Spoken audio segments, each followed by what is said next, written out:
សតតែមួយសប្តាហ៍ទៀតទេដល់ថ្ងៃថ្នាក់ទី12ប្រឡងបាក់ឌុបបើនិយាយពីការប្រឡងបាក់ឌុបវិញនឹកឃើញការខ្ញុំប្រឡងបាក់ឌុបឆ្នាំ2025ពេលហ្នឹងនៅសតតែមួយសប្តាហ៍ចុងក្រោយទេហើយខ្ញុំមានវិធីច្រើនខ្លាំងមែនតើវិធីទី1ហ្នឹងគឺតន្ទិញមេរៀនបើនិយាយពីការតន្ទិញមេរៀនវិញគឺតន្ទិញមេរៀនតាំងពីដើមឆ្នាំរហូតដល់មួយថ្ងៃចុងក្រោយមុនពេលប្រឡងបាក់ឌុបគឺអត់ហ៊ានឈប់តន្ទិញទេពុកម៉ែបងប្អូនខ្លាចប្រឡងអត់ជាប់ណាហើយវិធីទី2ហ្នឹងគឺតបនលោកតាគឺតបនលោកតាឃ្លាំងមឿងពេលតបនហ្នឹងមិនសុំឲ្យជាប់អីទេពុកម៉ែបងប្អូនគឺតបនកុំឲ្យថាពេលប្រឡងហ្នឹងគឺភ័យខ្លាចណាព្រោះអីពេលតប្រឡងគឺមនុស្សច្រើនខ្លាំងមែនតើហើយមិនមែនប្រឡងនៅសាលាខ្លួនឯងទេគឺនៅមណ្ឌលអនុវិទ្យាល័យពោធិ៍សាត់អញ្ចឹងទៅមនុស្សម្នាច្រើនដែរអញ្ចឹងចេះតែតបនទៅសុំសុខសុវត្ថិភាពតាមផ្លូវណាពុកម៉ែបងប្អូនដោយសារតែធ្វើដំណើរផ្លូវឆ្ងាយដែរពីផ្ទះខ្ញុំទៅខេត្តគឺចម្ងាយ30គីឡូដែរហើយពេលតបនហ្នឹងគឺតបន2ដងដោយសារតែកាលខែ5ពេលដែលខ្ញុំទៅជួបផ្ទះជួលនៅជិតសាលាហ្នឹងគឺតបនម្ដងហើយប៉ុន្តែពេលខែ8ពេលមុនមួយសប្តាហ៍ចុងក្រោយមុនពេលប្រឡងណាពុកម៉ែបងប្អូនគឺទៅមើលឈ្មោះនៅអនុវិទ្យាល័យនឹងឯងទៅមើលមណ្ឌលទៅមិត្តភក្តិគាត់ថាគាត់ចង់ទៅបននៅលោកតាឃ្លាំងមឿងដោយសារតែគាត់អត់បានទៅបនអញ្ចឹងទៅគាត់ទៅមួយសារទៀតទៅអញ្ចឹងទៅបានខ្ញុំនិយាយថាមួយឆ្នាំហ្នឹងគឺខ្ញុំទៅបននៅលោកតាឃ្លាំងមឿង2ដងហើយបន្ទាប់មកទៀតហ្នឹងគឺសូមពុកម៉ែឲ្យគាត់ជូនពរឲ្យប្រឡងជាប់ណាពុកម៉ែបងប្អូនហើយពេលមុនពេលទៅប្រឡងមួយថ្ងៃហ្នឹងគឺម៉ែគាត់ចង់បោះក្រហមឲ្យគឺចង់កុំឲ្យថាពេលទៅប្រឡងភ័យព្រួយឬក៏ជួបបញ្ហាអីចឹងទៅហើយពេលទៅប្រឡងហ្នឹងគឺ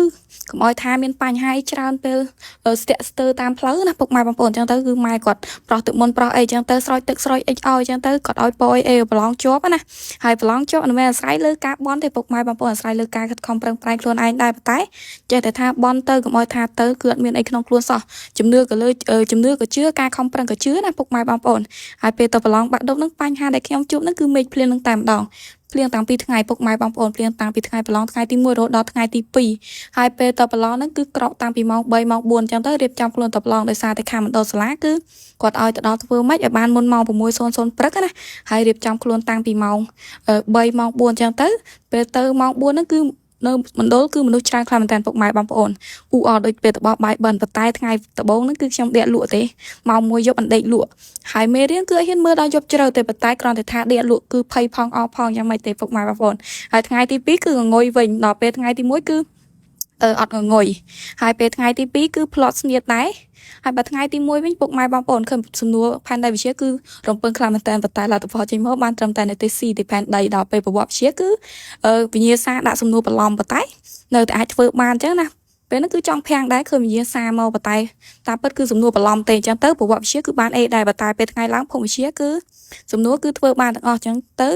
និទេសគឺបាន A ដែរភូមិវិទ្យាប៉ុន្តែអង់គ្លេសវិញគឺរករ៉ាក់ជាងគេពុកម៉ែបងប្អូនដោយសារតែកំពុងតែសរសេរបានមួយតពណ៌ហើយមេចាប់ផ្ដើមភ្លៀងមកឲ្យខ្ញុំអត់ដឹងថាលើតបូសាលាហ្នឹងគឺលិចតែមានអីភ្លៀងស្រក់មកសើមក្តារខ្ញុំបាត់ពេលហ្នឹងគឺភ័យដែរប៉ុន្តែខ្ញុំសុំអនុរិយបដូរក្តារសរសេរសាស្ត្រថ្មីណាបើសិនជាអត់បានសរសេរទៅគឺប្រហែលធ្លាក់បដៃពុកម៉ែបងប្អូនអត់មានឈ្មោះជាប់និទេសបាក់ឌុបអីទេដោយសារតែបើសិនធ្លាក់មួយគឺអាសាបងដោយសារតែយើងអត់បានសរសេរអីសោះណាមួយគឺសើមក្តារទៀតហើយបើសិនតែតាក្តារសើមទៀតគឺអាចនឹងឃើញមានក្តាររហែកចឹងទៅគឺពិបាកខ្លាំងមែនតើសំបីតែ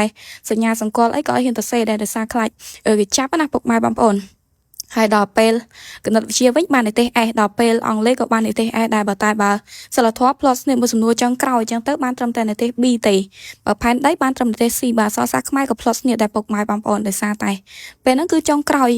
ពេលវេលាដើរច្រើនដែរអញ្ចឹងដើរខ្លីដែរពុកម៉ែបងប្អូនត្រឹងបានត្រឹមនិទេស B នឹងឯងនិទេសសរុបតែនិទេស C ទេប៉ុន្តែក៏សប្បាយចិត្តដែរព្រោះអីខំប្រឹងអស់ពីសមត្ថភាពហើយទោះបីនិទេសសរុបបានត្រឹមនិទេស C